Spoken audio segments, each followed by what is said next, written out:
There was some common ground in the middle of all of that.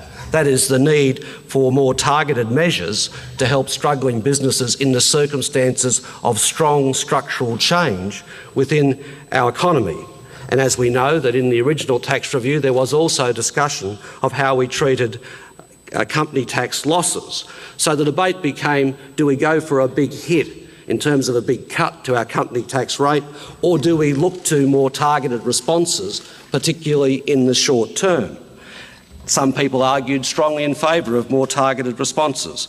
Others who talked about losses in the room came from a variety of organisations and tax experts. So I think there was common ground, and I think in that common ground there is a way forward.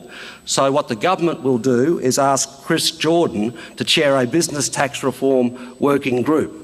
And the purpose of that business tax reform working group is to bring together business leaders, tax experts, unions. It will be supported by the Treasury. And what it will do is look at business tax responses to a patchwork economy and, of course, how to fund them.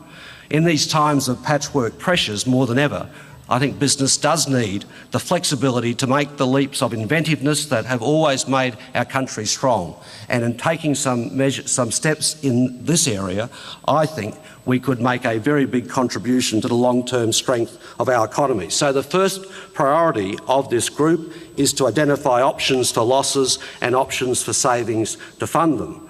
It will provide an initial report in November and a final report by March next year.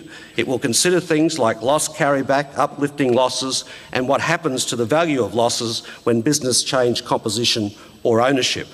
The working group should also identify ways to fund these ideas from business tax. Now, the AIG, the AWU and Saul Eslake all talked about whether we target the company tax cut rate a bit better, or do we go ahead with an across-the-board rate? ACOS talked about opportunities for companies to shift profits offshore. So there are a number of options for savings, but there are a lot of other options as well. Now, the second priority of this group will be to look at longer-term company tax options and report back by 2012. And these, of course, were the options that were identified in the Henry Review, which is the equity allowance, whether that particular approach could work.